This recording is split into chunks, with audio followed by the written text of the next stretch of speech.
L'évaluation provisoire faite dans la journée de ce lundi 10 février 2014, conjointement par les agents d'un système des Nations Unies et la Direction générale de la protection civile, font état de plusieurs dégâts humains et matériels très importants.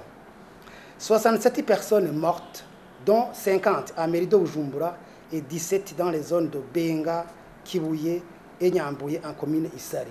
Le reste étant toujours dans les morgues des hôpitaux, tandis que 35 ont été dignement enterrés demain par le gouvernement, hier plutôt par le gouvernement. 182 blessés, dont 84 admis dans l'hôpital de Ouakared. Les autres sont rentrés hier. 3784 maisons détruites, dont les unes totalement et les autres partiellement.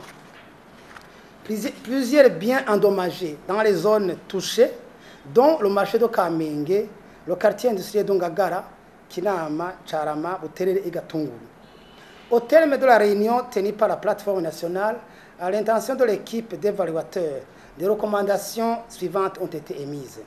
Au service de secours, de poursuivre les opérations de recherche et de sauvetage dans les localités touchées, en particulier la localité de Gatunguru qui a été inaccessible pour les évaluateurs.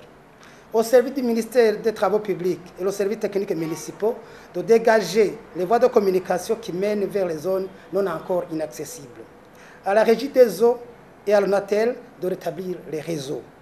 À la Croix-Rouge du Burundi de désinfecter toutes les zones touchées par les inondations afin d'éviter l'apparition des épidémies éventuelles.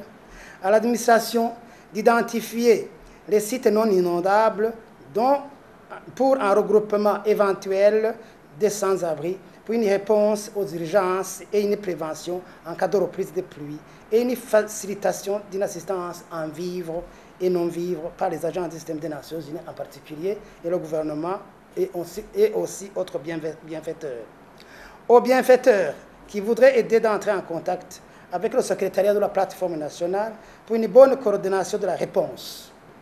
À l'administration de ne pas choisir les écoles comme lieu de site d'accueil pour ne pas freiner les activités scolaires.